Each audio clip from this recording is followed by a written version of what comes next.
सातारा नगरीत 99व्या अखिल भारतीय मराठी साहित्य संमेलनाला सुरुवात झाली आहे। पानिपतकार विश्वास पाटील यांच्या हस्ते संमेलनाचं उद्घाटन झालं। यावेळी स्वागताध्यक्ष मंत्री शिवेंद्रसिंहराजे भोसलेंसह विविध मान्यवर उपस्थित होते। आजपासून 4 दिवस साताऱ्यात विविध कार्यक्रमांची रेलचेल असणार आहे। शहरातून ग्रंथदिंडी काढून संमेलनाला सुरुवात झाली। यावेळी मोठ्या संख्येने साहित्यप्रेमी उपस्थित होते।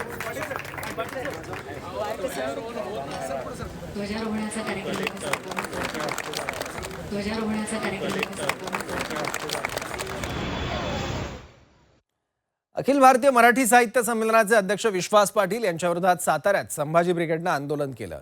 विश्वास पाटील यांनी त्यांच्या संभाजी या कादंबरीमध्ये छत्रपती संभाजी महाराज यांच्याबद्दल चुकीचं लिखाण केल्याचा आरोप करत ब्रिगेडनं आंदोलन केलं। विश्वास पाटील यांनी कादंबरीतून आक्षेपार्ह मजकूर काढावा अशी मागणी यावेळी करण्यात आली। तर आंदोलकांना काही शंका असतील तर समोरासमोर बसून आपल्या काळजाचा विषय असल्याचं विश्वास पाटील यांनी बोलताना सांगितलं।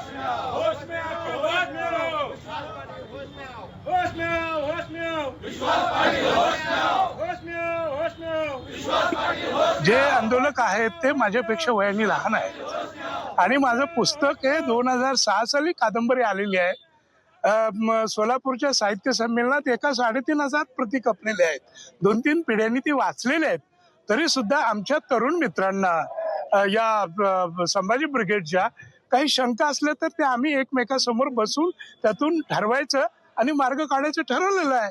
शेवटी संभाजी राजा हे माझ्या काळजाचा कुठेतरी एक कळ आहे आणि त्यामुळे समजा अवधानानं माझ्याकडून एखादा शब्द चुकून इकडे तिकडे झाला असेल आणि ते माझ्या लक्षात आलं तर तो मोठ्या मनानं तात्काळ मागे घ्यायची माझी तयारी आहे।